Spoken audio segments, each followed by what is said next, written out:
I'm your host, Locum23. You're joining me for Open Heart, Chapter 14, Triage. You and Landry stand on the opposite sides of the hospital locker room, eyeing each other coldly. It was you. You told Miss Martinez's family. Of course I did. You stare at him stunned as all the events of the past few weeks fall into place. But why? How can you even ask that? You got a woman killed when she could have lived for another decade. What about all the sabotage, the rumors? Was that you too? Landry can't hold your gaze. He looks at the floor. Yes. Landry, I thought we were friends. So did I, Casey.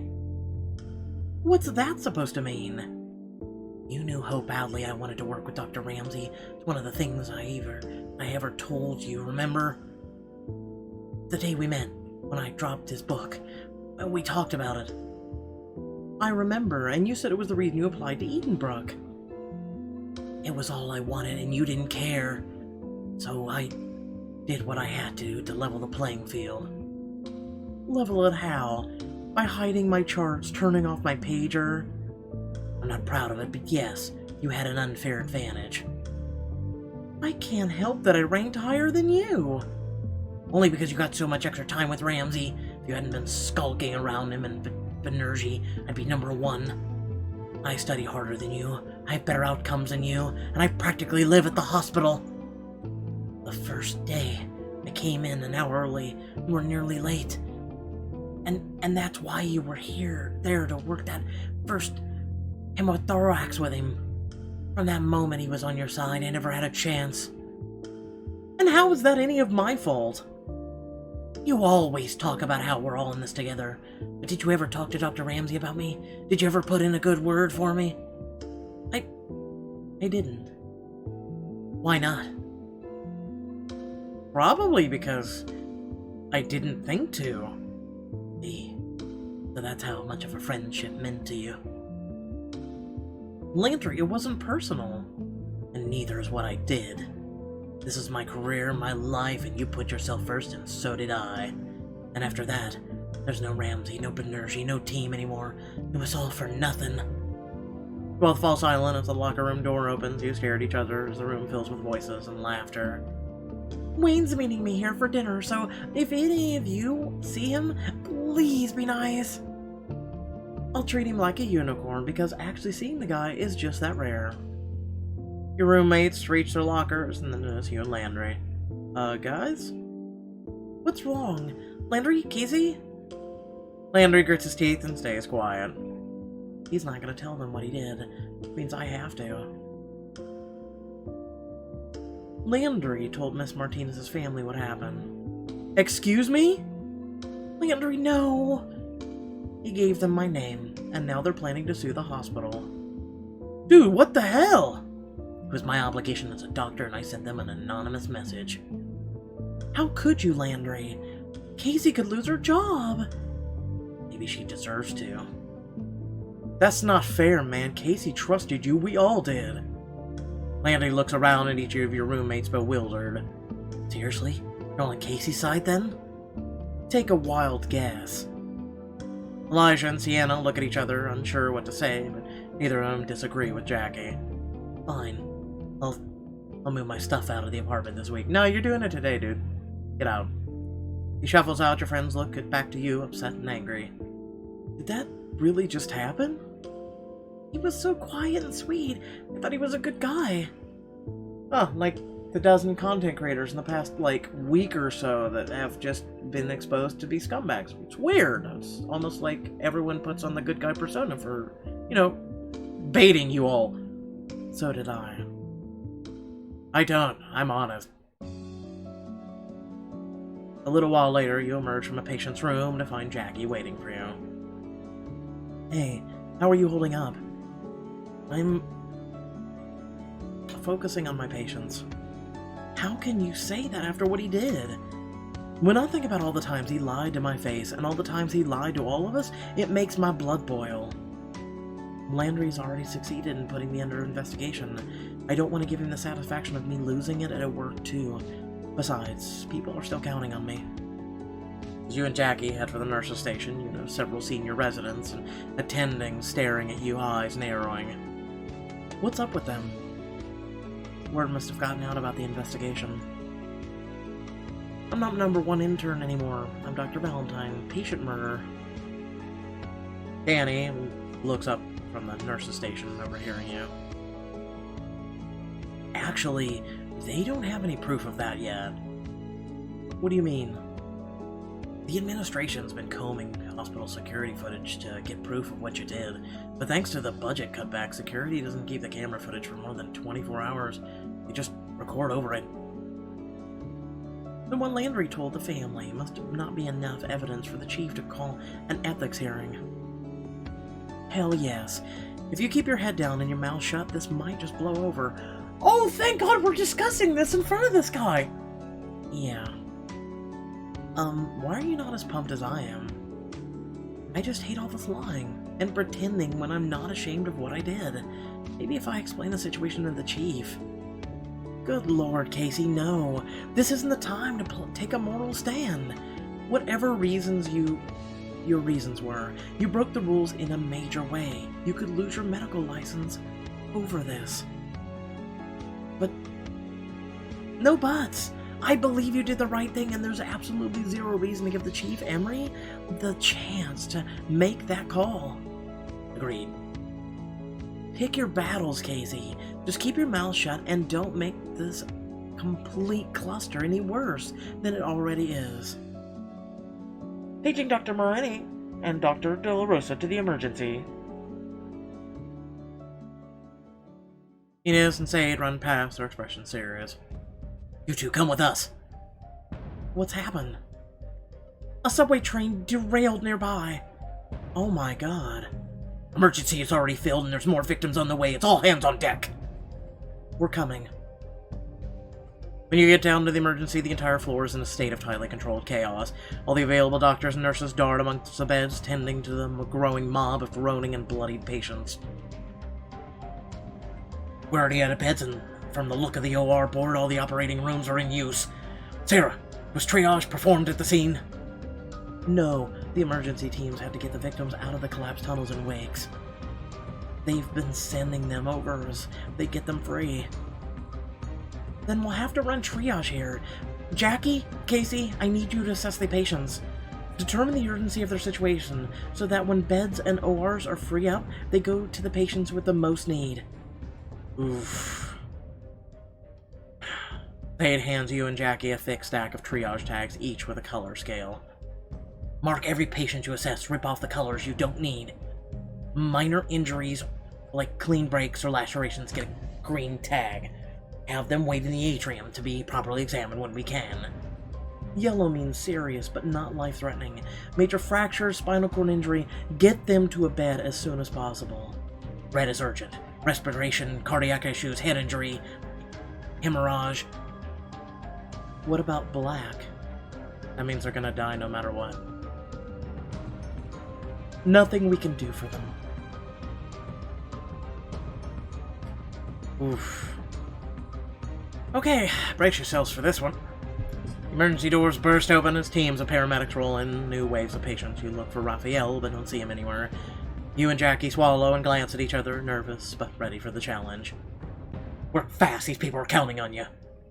So timed as well. You and Jackie race to meet the new patients, a woman howling in pain, an unconscious young man, and a quiet woman hunching over. I'll take the screaming lady. Oof, I'll take the quiet woman. You approach the quiet woman, she shifts and winches in pain. Hello, ma'am. My name is Dr. Valentine. Can you tell me your name? Tamara. Voice is barely a whisper. You scribble her name on the top of the triage booklet.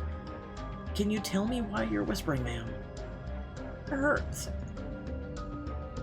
Tamara gestures to her stomach, still touching it. You press a light hand to her stomach and she gasps in agony. Her stomach is distended but rock hard. She's bleeding internally and fast. Dr. Morani, this woman needs immediate surgery. She's bleeding in her abdomen. Tag her. Get her somewhere safe. The surgeons will be with her as soon as they're available. But This is Triage, Valentine. I know you want to help and stay, but you have to assess and move on. More patients are on the way. Yes, doctor. I'll sign a red tag. She's internal bleeding and it's very serious. You rip off the green and yellow tags, leaving the red tag showing. Someone will be with you soon, Tamara. Good work, Valentine. Let's keep going. You look up at Sienna flies past you, pressing her hands to the bleeding chest of an older man. I've got you, sir. More doctors pour into the emergency room to meet the flood of patients. Even Harper is in the trenches with you. Chief Emery, should we call Dr. Ramsey? We could use his help. He's not even in the city right now, but we can handle this. Stay focused. Keep moving, Casey. Now turning to meet the next gurney, a middle-aged man, white-faced and clutching his arm. What's your name, sir? Manuel. Tell me where it hurts, Manuel. I was with my daughter. She was trapped. I begged them not to take me without her. We don't have time. Try to keep moving on. I'm sure she's coming on the next load of ambulances. I see you're holding your arm. Can you look out for her? Her name's Lucia. She's scared of hospitals. I need you to focus and tell me what hurts. It's my arm. I think it broke when I hit the handrail. You probe Manuel's arm, locate a minor fracture. You scroll his name on the triage booklet and tear off the tags, assigning him to the green status. When Lucia turns up, you have to get me, okay? I have to see her. He calls after you, but you've already moved on. You move from patient to patient, doing your best to assign tags and keep moving. But their pain and despair makes it hard for you to leave them behind. You're not in immediate danger. Relax and let me work. Watch as Landry moves with a machine-like efficiency between patients, coldly assessing their injuries. I guess not having a conscience helps in a situation like this. Oh god, oh god! You look over and see Aurora alone between three gurneys. Two bleeding patients holler for attention as the third stares silently at the ceiling. Ah! It hurts! Aurora looks between them, her eyes wide with fear and body frozen with the indecision. Better fix this herself. No, sometimes they need a jar. Aurora, it's okay, just think. Aurora looks at you, eyes wide. I don't know who to help first. I can't breathe! She's panicking. Come on, you know this. Who needs the help the most urgently? One needs intubation, one needs a chest tube, and I think one needs a neuro consult. Okay, exactly. What do you do? I remember this figure. Encourage her. Aurora, look at me. I've never seen a trauma like this before. I know, but you were the best intern, remember? You know what to do. He swallows. I treat and tag.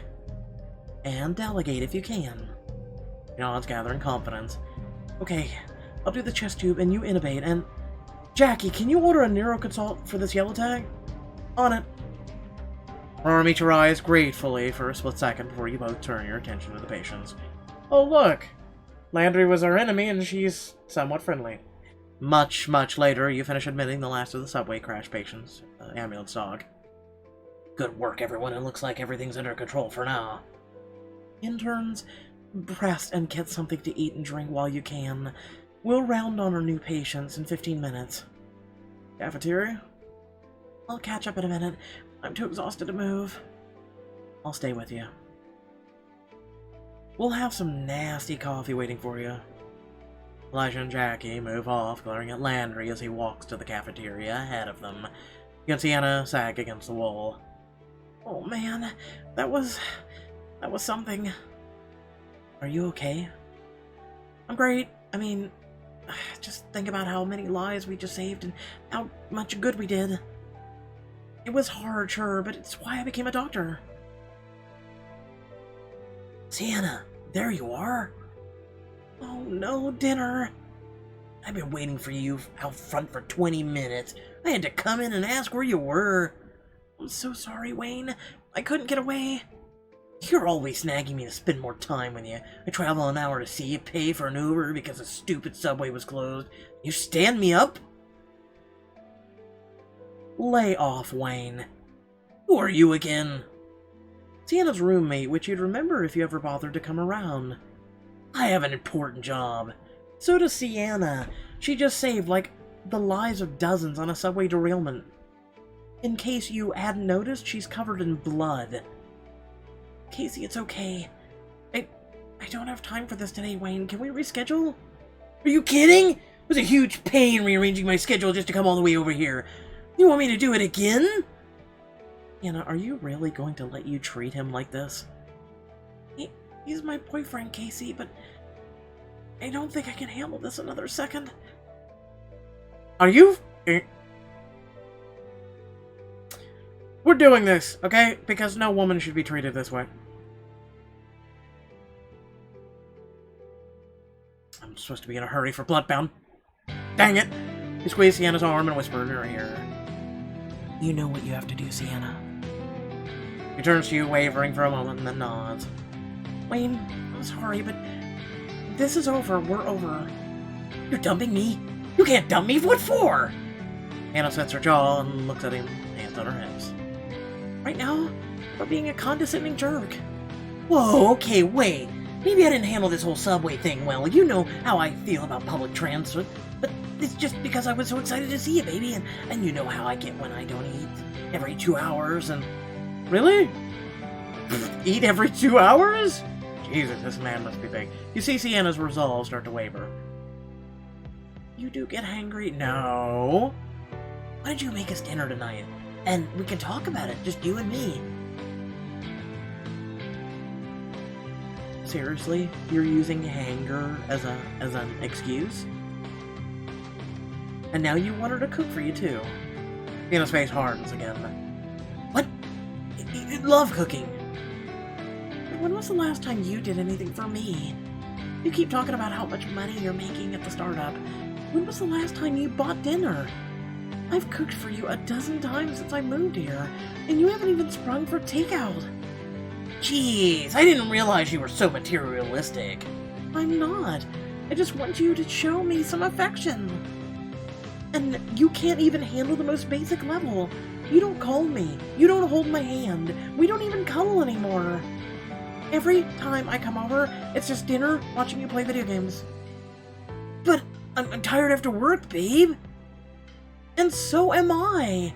I'm so sick of you not taking me or my work seriously. I'm sick of always being last on your list of priorities. You should have said something sooner. I shouldn't have to ask my boyfriend not to treat me like dirt. Come on, baby, give me a chance to fix this. You look to Sienna, worried she'll give in. I've had plenty of chances, Wayne. You totally... You...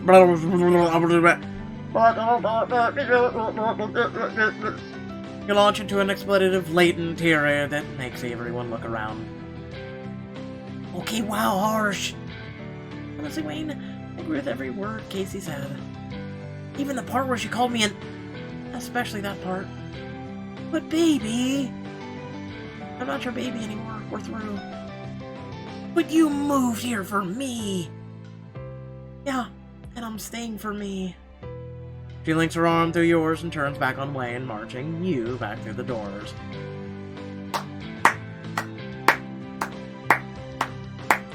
Glance back and see Wayne sagging and humiliated. No, the dudes, no. Focus on Sienna. You look back to Sienna, giving her a comforting squeeze. Are you okay? I don't know. Wayne and I have been together for so long. I used to think we were gonna get married, have kids. Now, I can't help but feel guilty. Guilty? Why? Because I'm so relieved. I don't have to pretend to love him anymore. The longest time, I relied on him because I felt like I needed the emotional support. But now I have friends. I'm so proud of you. Thanks, Casey. I'm proud of me, too. Later, you're checking on your new patients from the subway case. How's your arm feeling, Manuel? I don't care about my arm. I still haven't seen my Lucia. Nobody's told me anything. People died today, right? You don't think... Why don't I ask around and find out if one of those doctors are? She might be in another part of the hospital. Thank you. Anything you can do to find her? You arrive at the back of the ER, the doors crash open, paramedics roll 2 more stretchers inside. We only just stuck them out. Is my dad her? You're my dad? What's your name? Lucia. Is my dad okay? Is he here? He's here, and he's been looking forward to you. Where are you hurt? I'm okay. My ankle's caught. The guy got me out before the tunnel collapsed. He points to the man on the other stretcher. Oh no. Raphael. Is he okay? I think I'd be dead if he hadn't come for me. You dash to his side. He's unconscious, face battered and body bruised. He was in the tunnel? We told him not to go down there. It was too unstable. But you tried telling Raph to worry about himself when he knows someone else is at risk. Can you help him? His vitals are weak, but the look of it, he has massive internal injuries. Is that Raphael Avero, the paramedic? Quickly explain the situation. Harper shakes her head, distressed. She spots a tired-looking Bryce emerging from R2. You, LaHaley, the patient needs an operating room immediately. What do we have available? The OR is free, but all the surgeons, senior surgical residents are in theater. I don't think there's anyone available. Then I'll take him myself. You're my second, LaHaley. Let's go. She glances at you. You too, Dr. Valentine. I need all extra hands I can get.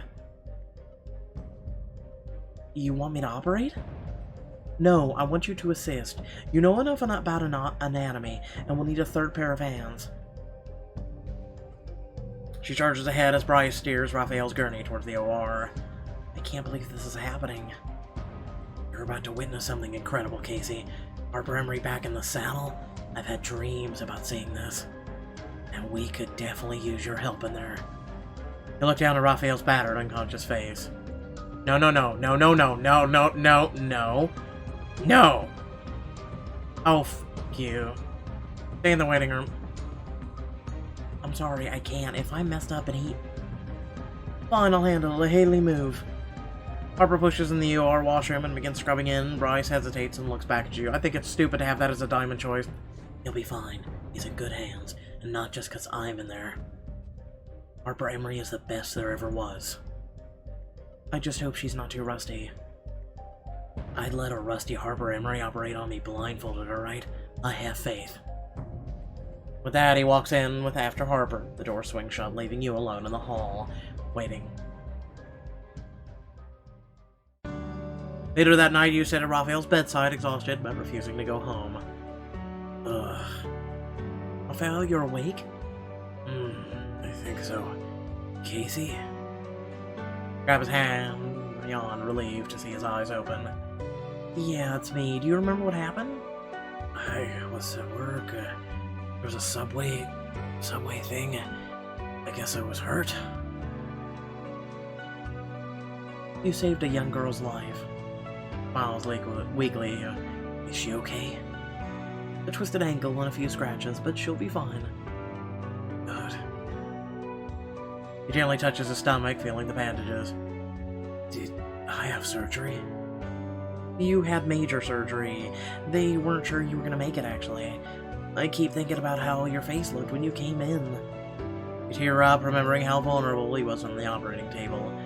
You can't keep doing this to yourself. What, my job? It isn't your job to die for your patients. That makes a good paramedic. But it is my job to save them. You can't save everyone. I wouldn't be able to sleep at night if I didn't at least try. And if trying kills you?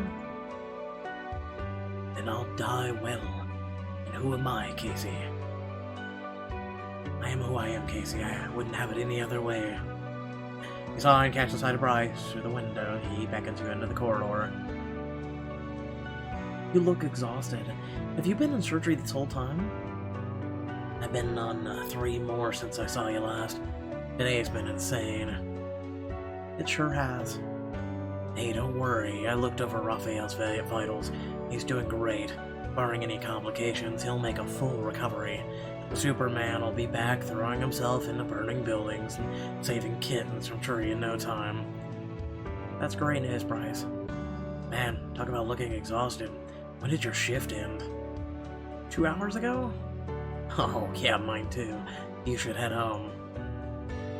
I'm not sure I want to do that. Well, then let's get out of here and find something fun to do. With everything that's been going on, I know I could blow off some steam. I'm guessing you could too. Today has been pretty stressful. And I know just the cure for that. 2 words, go-karts. Or 1 word? 2 words. Hyphenated? Whatever. I know a track that's open pretty late. Look back to Raphael alone in his room. He reaches for the TV remote, wincing in pain. Surprised that choice... Oh! I was gonna say, surprised keeping him company wasn't a thing, but lo and behold! Go home. Thanks, Bryce, but I'm totally beat. I'm gonna go home and pass out. You're more than earned a long night's sleep. See you tomorrow, hotshot. You climb on the bus and find a seat by the window, your eyelids drooping as you mull over everything that happened today. From Landry's confession to Jackie's advice to Triage and Raphael's injury. Pick your battles, Casey. I think I finally know what my battle is. The next morning, before your shift starts, you walk up to the office door, breathing deep and slow. It's okay, Casey. You can do this. You raise your hand to knock on Chief Emery's door when you hear voices inside. Dr. Marani got in touch with me, personally to let me know how disappointed he was in your triage work. You can't allow yourself to be seen as weak or unsure, Aurora. You have a name and so much talent to live up to. Just go back to work, study up, could be better tomorrow. Before you can step away, the door opens. Aurora's face floods with shame when she notices you. Without a word, she flees down the corridor. Is someone there? You hesitate, then enter. Harper looks at you with curiosity as you close the door behind you. I'm sorry, Dr. Valentine, but if you think a personal appeal is going to change my mind about the investigate... I'm not asking to change your mind. Oh? People keep telling me to pick my battles because they want me to keep my head down, to keep myself safe. But I need to stand up for what I think is right. This is the battle I'm picking. So yes, I'm the one who administered V3706 to Miss Martinez. Harper is stunned, but she keeps it well hidden. She folds her hands on her desk. You're confessing. You understand what you're saying to me, don't you, Miss Dr. Valentine? Yes, but I want the chance to defend my choice and my future at an ethics hearing. Harper takes a moment, thinking. I admire the courage it must have taken for you to walk into my office and tell the truth. I'll call your hearing. But if you lose, and you probably will, you'll never practice medicine again. That's a chance I'm willing to take. You've admitted what you did for Miss Martinez. With an ethics hearing looming ahead, can you win over enough people to defend you? Keep playing to find out. Ooh, got done with 1 minute before Bloodbound. Alright, so with that being said, thank you all for watching. Please remember to like, share, and subscribe. Add down in the description below links to social media, Discord, and if you like to support me and my content, please, please, please, I can't please you. I can't ask please enough for you to please support my content. I put in so much work. As you can tell, the audio quality has got drastically better and went from just a little cheap headset mic to, A-grade quality. It's not A+, but, with your help, one day I'd like to achieve that. I'm trying to grow this channel. We're at, 11,000 plus subscribers now. It would be greatly appreciated if you would share my content, share the videos. We've got a lot of games going on. Rage 2, Days Gone, Life is Strange 2. So many things outside of just choices and chapters and other just basic visual novels. And it would be greatly appreciated. Again, without you, my channel is nothing. Without your support, which I'm begging, I'm asking desperately for, I want to grow this channel, A lot of people have said this channel is underrated, undersubscribed, under everything. So please get the name out. Say, hey, Locum is a pretty awesome guy. What do you guys think of me? You know, say that in where you share the videos and the tweets and things like that. Please, hey, I'm on Twitter, I'm on Instagram, I'm on all these things. The links to all that are down below. So please support the channel. And without further ado, thank you all for tuning in. I'll catch you all in the next video. Peace.